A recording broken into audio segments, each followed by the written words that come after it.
उसकी चेयर्स बड़ी बेहतरीन थी कि आप बैठे तो थोड़ा पीछे की वो अच्छा। उस वक्त ये सहूलत नहीं होती थी सिनेमाओं में, किसी भी सिनेमा में। हाँ। और उस दो कटन खुलते थे उसके, जो आप स्क्रीन जब फिल्म स्टार्ट होती थी तो वो एक यूं खुलता था, एक ऊपर जाता था। अच्छा। वो एक बड़ा अच्छा हमें लगता था, नई चीज लगती थी। आपके कुछ पुराने दोस्तों के मुताबिक आपका पसंदीदा सिनेमा भी यही रहा है कि चलो यार खवातीन भी होती हैं तो फिल्म देखने का मज़ा दोबारा हो जाएगा, तो क्या इस बात में कितनी हकीकत है कि आप कोहिनूर सिनेमा खवातीन की वजह से जाते थे? अस्सलाम वालेकुम, मैं हूं शौकत उतरखेल और मेरे साथ मौजूद है मोहतरम इलियास नदीम साहब। सिनेमा वाली वीडियोस की सीरीज़ में मतलब सिनेमा गली में हमने एक सिनेमा का जिक्र किया था कोहिनूर का। सुना है कि उसका पर्दा बहुत बड़ा था, कितना बड़ा था और वहाँ कौन कौन सी फिल्में चलती थी इलियास नदीम साहब बताएंगे। लेकिन मेरी आपसे रिक्वेस्ट है कि मैं बहुत रिसर्च और मेहनत के बाद वीडियोस बनाता हूँ, आप तक पहुँचाता हूँ। तो जिस तरह आपका प्यार मोहब्बत हमारी सिनेमा वाली वीडियोस के लिए होता है, तो चैनल पर मौजूद दीगर वीडियोस को भी थोड़ी सी तवज्जो दे दें। तो आज मैं रिकमेंड करूँगा, डिस्क्रिप्शन में उसका लिंक भी दूंगा, तो पाताल के हवाले से बता दूँ कि ये बहुत तारीखी जगह है। लेकिन सस्सी पुन्नू एक हमारी लोक दास्तान है जिसमें फिल्म भी बन चुकी है, तो वो स्टोरी वहीं से उठाई गई है। तो पाताल आपने लाजमी देखनी वीडियो। तो आगे बढ़ते हैं और इलियास नदीम साहब से जानते हैं कोहिनूर सिनेमा के हवाले से। जी, कोहिनूर बड़ा खूबसूरत सिनेमा था और जब ये बना था तो मुझे अच्छे तरीके से याद है कि हमने तो कोई बहुत बाद में वहाँ पर फिल्में देखना शुरू की थी, मगर ये कि खूबसूरत सिनेमाओं में शुमार होता था और लोग बड़ी तारीफ करते थे। उसकी चेयर्स बड़ी बेहतरीन थी कि आप बैठे तो थोड़ा पीछे की वो, अच्छा। उस वक्त ये सहूलत नहीं होती थी सिनेमाओं में, किसी भी सिनेमा में। हाँ। और उसमें एक क्वालिटी और थी कोहिनूर सिनेमा की कि दो कटन खुलते थे उसके, जो आप स्क्रीन जब फिल्म स्टार्ट होती थी तो वो एक यूं खुलता था, एक ऊपर जाता था। अच्छा। वो एक बड़ा अच्छा हमें लगता था, नई चीज लगती थी। तो मैंने वहां पर जो फिल्म देखी थी सहरे के फूल, बड़ी खूबसूरत फिल्म थी। फिर नदीम साहब की एक फिल्म थी मट्टी के पुतले, अच्छा। वो फिल्म वहां पर लगी थी। इसी तरीके से बिन बादल बरसात मोहम्मद अली साहब की ज़ेबा की, वो भी बड़ी सुपर डुपर फिल्म थी, वो वहां पर लगी थी। सही। हाँ, एक फिल्म थी बेदारी। अच्छा। मैंने सेकंड रन में देखी थी बेदारी। बड़े ज़बरदस्त गाने थे उसके और बड़ी खूबसूरत फिल्म थी वो। एक मतलब दिखाया था एक अंधे और एक अपाहिज की कहानी थी वो। अच्छा। उसके गाने मसूद राना साहब ने गाए थे। याद करता है ज़माना उन्हीं इंसानों को, रोक लेते हैं जो बढ़ते हुए तूफानों को। तो बड़ा खूबसूरत मतलब कि एक दौर हुआ करता था सिनेमाओं में, लोग जाया करते थे जोक दर जोक, खवातीन इतनी होती थी कि आप सोच नहीं सकते। और मतलब ये कि सिनेमाओं की एक उस वक्त एक अलग ही वैल्यू थी फिल्म में जाना, क्योंकि तफरीह तो आपके पास थी नहीं, या तो टीवी था, हमारे पास पीटीवी होता था सिर्फ, और सिनेमा एक ऐसी तफरीह थी कि लोग जाके उसको एंजॉय करते थे, खाना पीने को भी मिल जाता था, फैमिली के साथ जाते थे।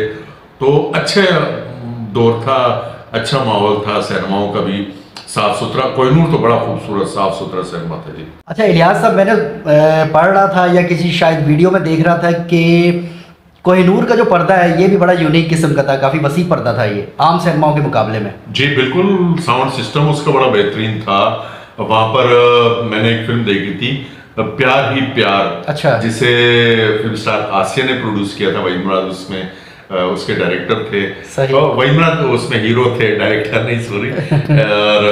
और बड़ी अच्छी फिल्म थी। चाहत एक फिल्म थी, रहमान शबनम, सावन आए सावन जाए खला के मतलब जो गाना था, बड़ा सुपर डुपर मतलब वो गाना गया था। गाने तो उसके सारे ही अच्छे थे, मगर वो फिल्म भी बड़ी जबरदस्त थी।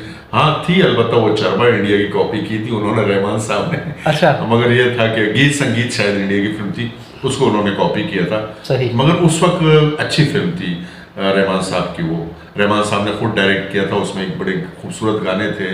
एक तो इखलाके मा साहब का था, एक उसमें मेहदी हसन साहब का वो प्यार भरे दो शर्मीले नैन, तो वो भी बड़ा अच्छा गाना था। तो अच्छी फिल्म थी, म्यूजिकल फिल्म थी वो। सही।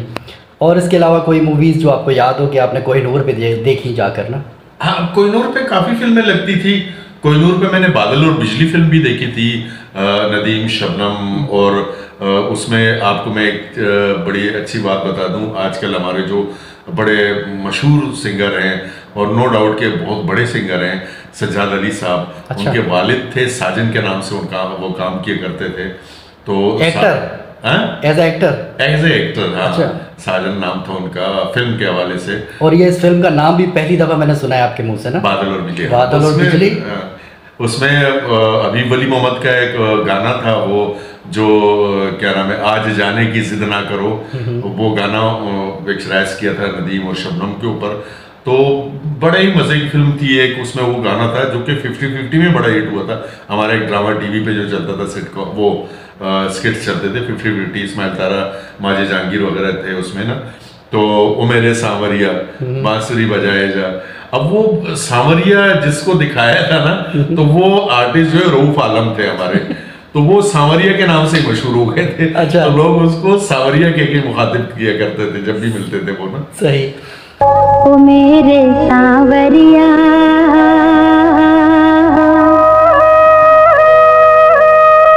बांसुरी बजाए जा। तो अच्छी मतलब फिल्में वहाँ पर कोहिनूर पे रिलीज हुई हैं। कोहिनूर ख़वातीन के हवाले से बड़ा अच्छा सिनेमा था, क्योंकि वहाँ पर माहौल बड़ा अच्छा था। फिर वो चूँकि जुबली क्लॉथ मार्केट और ये वहाँ पर होती थी, तो इस वजह से ख़वातीन ज़्यादा वहाँ पर शॉपिंग के लिए भी जाती थी और चलो फिल्म भी देखी। मैं इसी तरफ आने वाला था, क्योंकि रंछोलैंड मार्केट इंतहाई करीब है ना कोहिनूर से। क्योंकि अब कोहिनूर सेंटर भी एक शॉपिंग सेंटर बन गया, तो और जुबली भी एक शॉपिंग सेंटर बन गया, तो रंछोलैंड, जुबली और कोहिनूर, तो ये मरकज़ बन गया। तो मैं ये कहने वाला था या पूछने वाला था आपसे कि कोहिनूर पे मैंने सुना है कि ख़वातीन का रश इसलिए भी ज़्यादा होता था कि मार्केट नज़दीक थी। जी बिल्कुल ऐसा ही था। और फिर मैं आपको एक चीज़ और बताऊं कि एक फिल्म मैंने देखी थी वहाँ पर, बिन बादल बरसात। अच्छा। और बिन बादल बरसात बहुत कामयाब फिल्म थी। उसका क्रेडिट एक ये था कि उसमें हमारी बहुत सीनियर आर्टिस्ट जीनत बेगम, तो वो उन्होंने डायरेक्ट की थी, और पहली फिल्म थी जो उन्होंने डायरेक्ट की थी, और वो गोल्डन जुबली फिल्म थी। अच्छा। उसमें गुलाम फरीद साबरी और इनकी कवाली थी, भर दे झोली मेरी या मोहम्मद, लौट कर मैं आऊंगा खाली। भर दो झोली, भर दो झोली मेरी या मोहम्मद, लौट कर मैं न जाऊंगा खाली। तो वो फिल्म भी बड़ी अच्छी फिल्म थी, अपने वक्त की बड़ी कामयाब फिल्म थी। ज़ेबा मोहम्मद अली थे उसमें। जी लियाज़ भाई, मज़ीद फिल्में जो आपको याद हों कि आपने कोहिनूर सिनेमा पर देखी हों? जी काफ़ी फिल्में देखी हैं। जले ना क्यों परवाना फिल्म थी नदीम साहब की। फ़र्ज और ममता एक फिल्म थी। अच्छा। वो मैंने वहाँ पर देखी थी। चांद सूरज वही मुराद और नदीम की फिल्म थी, वो वहाँ पर देखी थी। अच्छा। तो कोहिनूर सिनेमा में काफ़ी फिल्में देखी हैं। अच्छा, कोहिनूर सिनेमा में चूँकि ख़वातीन का रश ज़्यादा होता था, और आपके कुछ पुराने दोस्तों के मुताबिक आपका पसंदीदा सिनेमा भी यही रहा है कि चलो यार ख़वातीन भी होती हैं तो फिल्म देखने का मज़ा दोबारा हो जाएगा, तो क्या इस बात में कितनी हकीकत है कि आप कोहिनूर सिनेमा ख़वातीन की वजह से जाते थे? नहीं ऐसी कोई बात नहीं थी। हाँ। उस वक्त तो मतलब हमने नौजवानी में कदम रखा था। अच्छा। तो हमारा ज़माना बड़ा मतलब खूबसूरत ज़माना इस हवाले से था कि ये चीज़ें बहुत कम होती थी, हमारा रुझान भी नहीं होता था। हाँ ये होता था कि बाज़ ये कि रश है, टिकट नहीं मिल रही है, तो हम जाके ना ख़वातीन को रिक्वेस्ट कर देते थे कि यार हमारे टिकट ले लें, या उनको पैसे देते थे। अच्छा। तो वो लाइन छोटी होती थी, तो वहाँ से लेडीज़ के वहाँ से हमें टिकट आसानी से मिल जाती थी। तो वो चीज़ें ज़रूर होती थी, बाकी ऐसी कोई बात नहीं थी। ये बात तो आपने खुद मान ली ना कि देखिए ख़वातीन से आप टिकट के बारे में गुफ्तगू कर लेते थे कि यार ये चलो बात भी हो गई और टिकट भी हो गए ना। वरना अगर उस वक्त मोबाइल फ़ोन होते तो आप नंबर भी देते कि आप अगली दफ़ा आएंगे तो मेरी टिकट आप बुक कर लेना, पेमेंट में आपको ऑनलाइन कर दूंगा। नहीं ये बात नहीं है ऐसी कोई। मैंने कहा ना कि बड़ा शरीफाना माहौल होता था, और आप देखें कभी कोई मतलब ऐसी चीजें कभी नहीं, मैंने इतना अर्सा हुआ फिल्में देखी, कभी किसी ख़वातीन की बेहुरमती होते हुए नहीं देखी, या कोई इस तरीके की सिनेमाओं में ना बड़ा अच्छा माहौल होता था। और फिर वहाँ पर उस वक्त मतलब जो सिनेमाओं का स्टाफ होता था, तो वो उसको बड़े अच्छे तरीके से हैंडल किया करते थे। तो ऐसी कोई चीज़ें उस वक्त होती नहीं थी। बड़ा खूबसूरत दौर था इस हवाले से, बड़ा शरीफाना दौर था, पाकीज़ा दौर भी कह सकते हैं आजकल के हवाले से। वो कि चूँकि एक सिनेमा पब्लिक पॉइंट है और फिल्म देखने आ रहे हैं, रोमानवी फिल्म भी है, हर तरीके की फिल्म है, लेकिन ख़वातीन और मर्दों का एक मतलब एहतराम का रिश्ता बरकरार होता था। बेशक।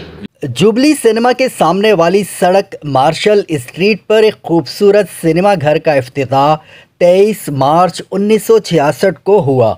इसका मोतियों की लड़ियों से आरास्ता पर्दा आज भी अपनी याद दिलाता है। इसका शोरूम और लॉबी अपनी खूबसूरती में किसी 5 स्टार होटल से कम न थी।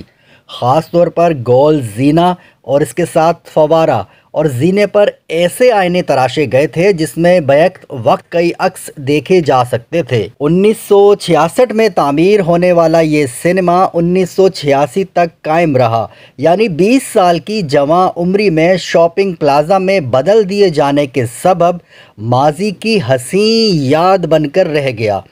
इस सिनेमा में कई दफातर भी कायम थे।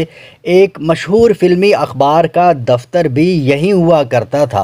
कोहिनूर सिनेमा की यादों के साथ हम माजी में खो गए थे और मुझे भी बड़ा मज़ा आया आज की वीडियो में। तो यकीनन आपको भी पसंद आई होगी वीडियो। तो रिक्वेस्ट वही है कि सब्सक्राइब करेंगे आप तो हौसला बढ़ेगा। इलियास साहब भी फिर खुशी से वीडियो बनाते हैं, यार कमेंट बहुत ज़्यादा आए, लोगों ने सब्सक्रिप्शन में भी मतलब खुले दिल से मुआवनत की और लाइक भी करें।